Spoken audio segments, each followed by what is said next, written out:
ऊपर के समर्थन में मुझे बोलने का मौका दिया, उसके लिए आपका धन्यवाद।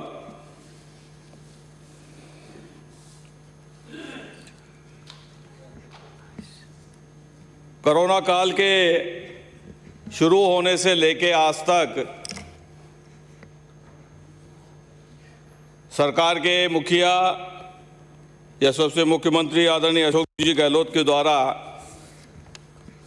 इस कोरोना काल में जिस तरह का प्रबंधन किया गया, हमारे जो विपक्ष के साथी हैं वो एक बार भी उसका जिक्र नहीं करना चाहते।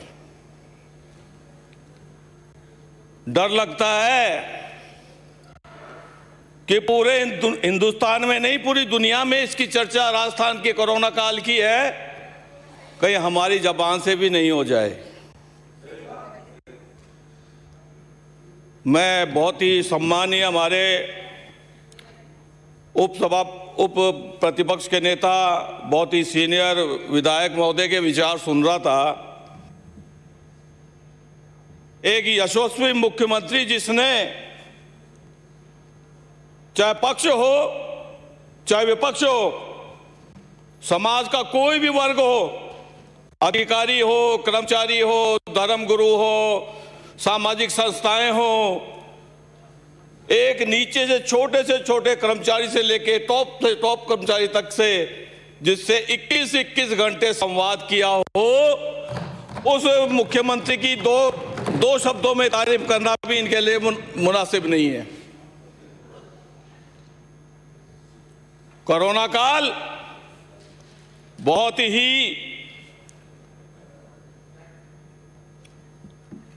जिम्मेदारी से उसमें काम करने की आवश्यकता थी। हमारे यशस्वी मुख्यमंत्री और स्वास्थ्य मंत्री आदरणीय रघु शर्मा जी के नेतृत्व में इस राजस्थान प्रदेश में जिस तरह से कोरोना काल की व्यवस्था करी गई, चाहे वो कोविड के सेंटर्स बनाने हो, चाहे हॉस्पिटल के अंदर बेड की व्यवस्था करनी हो, चाहे वहां पे दवाई की व्यवस्था हो, पीपीई किट की व्यवस्था हो, वेंटिलेटर की व्यवस्था हो, डॉक्टर्स की व्यवस्था हो, जिस भी चीज की व्यवस्था की आवश्यकता पड़ी, लगातार उसके अंदर बढ़ोतरी करने का काम इस राज्य सरकार ने किया। इसके लिए मैं माननीय मुख्यमंत्री को बधाई देता हूं। इस प्रदेश में जांच की उस समय जब कोरोना काल शुरू हुआ, एक भी जांच करने की सुविधा यहाँ नहीं थी, पुणे भेजा करते थे। आज लगभग 70,000 पर डे की जांच करने की ताकत आज इस राजस्थान की सरकार ने यहाँ पर उपलब्ध कराई है। ये कोई मामूली बात नहीं है, लेकिन इसका जिक्र आप नहीं करना चाहेंगे। आप कोरोना काल में जैसे जैसे जरूरत पड़ी, लगभग 2700 से ऊपर डॉक्टर्स की भर्ती, 11,000 से ज्यादा हमारे नर्सिंग स्टाफ की भर्ती, ये किसके लिए थी?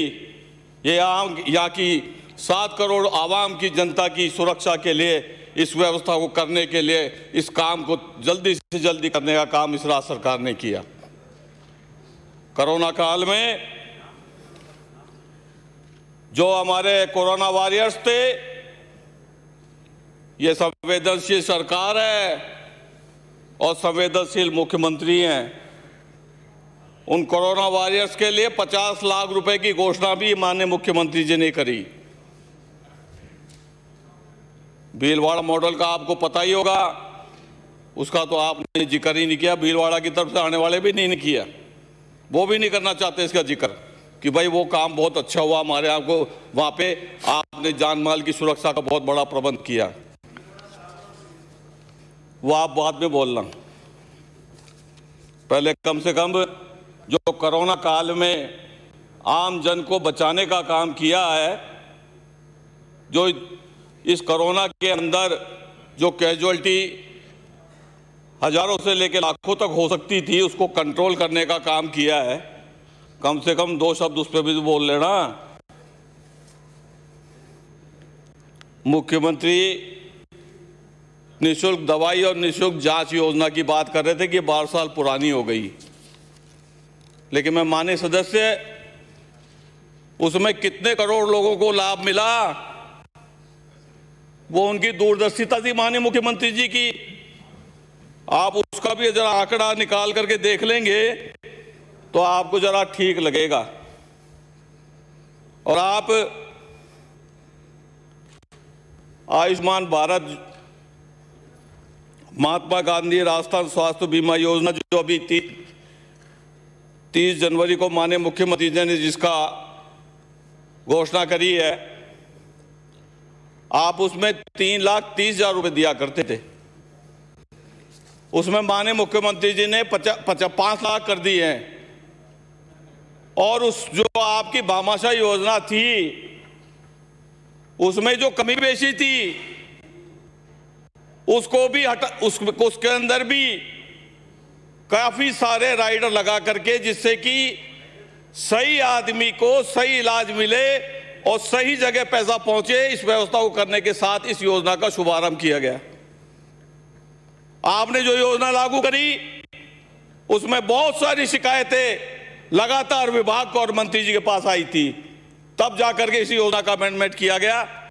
मैं धन्यवाद देना चाहूंगा माननीय मुख्यमंत्री जी का और मंत्री जी का कि आपने इस योजना में, और आपको बताना चाहता हूं, इसमें राज्य सरकार का जो कंट्रीब्यूशन है वो ज्यादा है बनिस्बत केंद्र सरकार के।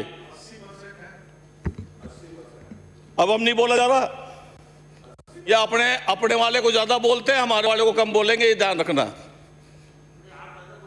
नहीं, मैं बोल रहा हूं।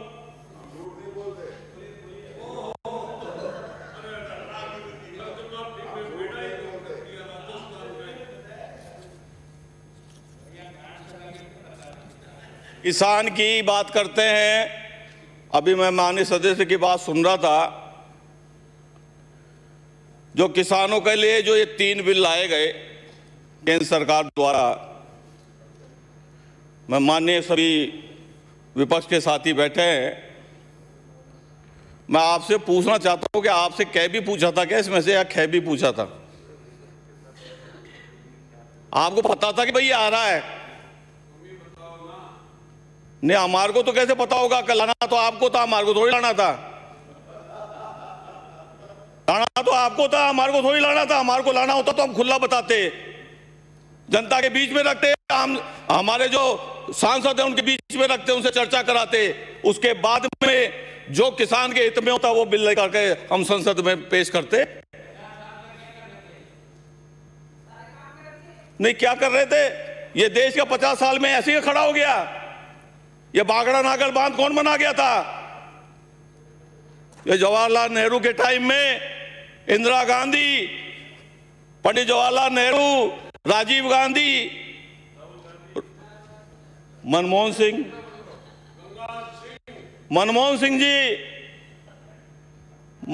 जी वो प्रधानमंत्री थे जब पूरी दुनिया के अंदर इंडस्ट्रियल स्लोडाउन था, लेकिन हिंदुस्तान को उन्होंने बचा करके निकाल करके लेके गए। आप उस समय की बातें भूल गए जब आप एफडीआई का विरोध किया करते थे वहां लोकसभा में। आज उस एफडीआई का समर्थन करने के लिए आप तैयार बैठे। 74% तो आपने एलआईसी में कर दिया, और अभी आपने बजट पेश किया, उसमें आप उठा के देख लो कितनी सार्वजनिक क्षेत्र की जो हमारी कंपनियां हैं वो बिकने जा रही हैं। उसमें भारत पेट्रोलियम भी है। अब ये कहां जाके टिकेगा ये देश, भगवान जाने। आज किसान आंदोलन करके बैठा है सड़कों पे। मेरा इंतजार तो चल रहा है, और मैं तो जनता का प्रतिनिधित्व करता हूं, और जो जनता की बात है वो ही सदन में रखता हूं। आपको बताना चाहता हूं, आप यहां बैठे जिम्मेदार लोग, वो क्या भारत के नागरिक नहीं है? क्या उसकी समस्या का समाधान नहीं होना चाहिए? क्या उनके लिए आंसू आपके दिमाग में नहीं है जहां 200 के करीब आदमी वहां पे खत्म हो गए? एक इतना सी भी किसी के दिल में दर्द है अगर किसान के लिए, वहां आप वहां महिलाओं की स्थिति देखिए, बच्चों की स्थिति देखिए और बुजुर्गों की स्थिति देखिए। आप पार्टी पॉलिटिक्स पे मत जाइए, लेकिन वो जो किसान वहां रोड के ऊपर बैठा हुआ इस ठंड के अंदर परेशानी में है, मैं कहना चाहूंगा आप लोगों से भी, आप अपने प्रधानमंत्री जी से बात करिए कि समस्या का समाधान शीघ्र करें और किसान की जो मांग है उसको मांग करके किसान को राहत पहुंचाने का काम करें। आज बात करने लगे अभी क्राइम की।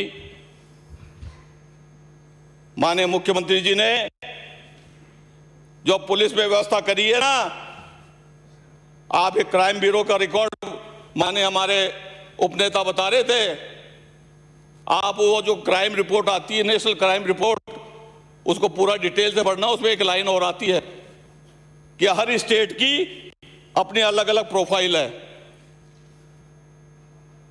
उस प्रोफाइल के कारण कहीं ऊपर है कहीं नीचे है।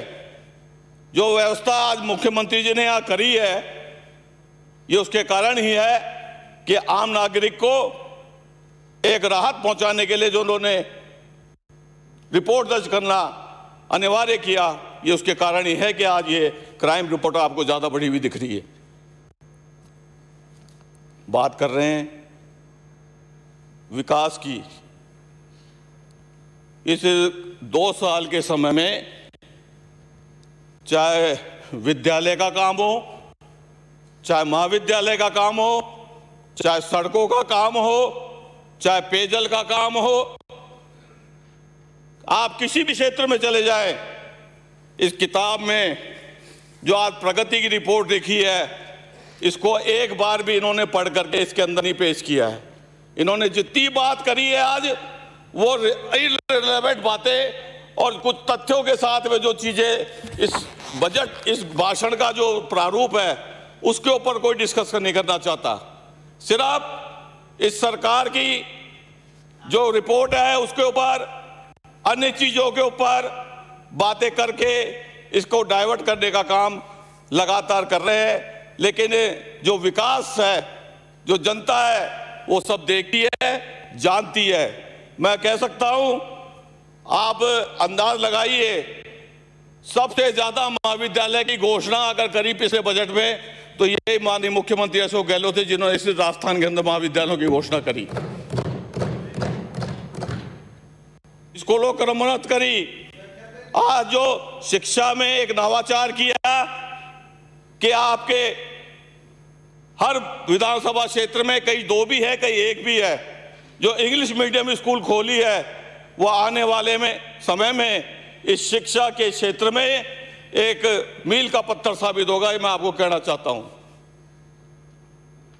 लेकिन विपक्ष के हमारे बड़े बहुत सीनियर लोग बैठे हैं, सरकार पे कटाक्ष करने का उनका अधिकार है, लेकिन मैं उनको भी कहना चाहता हूं, एक समय वो भी इसी पद पे थे और एक बार ये कह दिया कि हर जगह पुलिस उपलब्ध नहीं हो सकती है। ये था या नहीं था?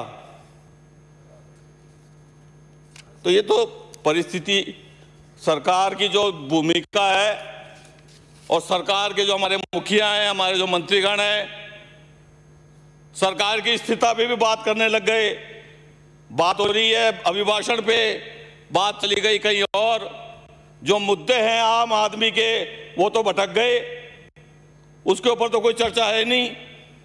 क्या किसान की बात करें, मजदूर की बात करें, नौजवान की बात करें, आज इस सरकार ने कितनी नौकरियां निकाल के रोजगार देने का काम किया है।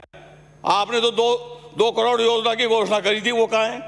बताओ ना। वो तो किसान के लिए कर्जा माफी की घोषणा है, वो कहां है? हमने तो घोषणा करी थी, आपने भी करी थी घोषणा, 2000 करोड़ रुपए आप दे गए, बाकी हमारे जिम्मे छोड़ गए।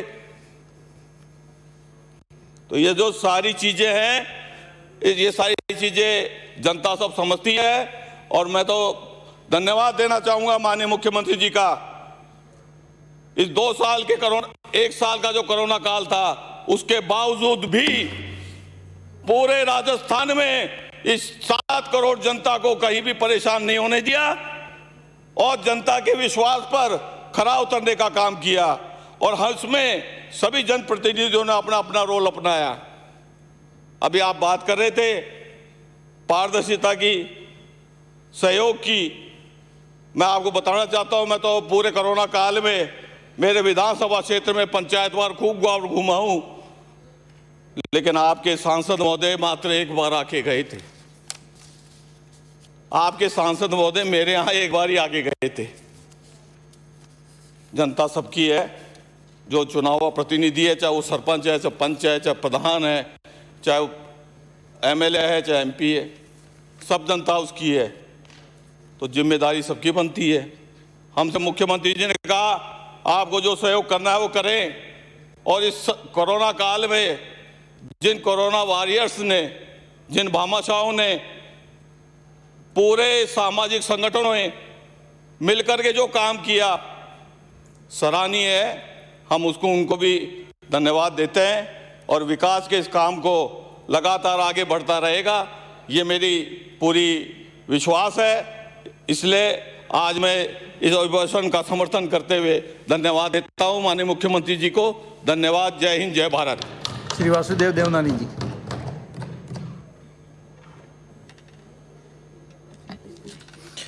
माननीय सभापति महोदय, आज महामहिम राज्यपाल के भाषण पर चर्चा हो रही है। महामहिम राज्यपाल को अपनी संवैधानिक मर्यादाओं के तहत सरकार द्वारा दिए भाषण को पढ़ना पड़ा और ये कहा गया कि राज्यपाल महोदय ने ऐसा कहा।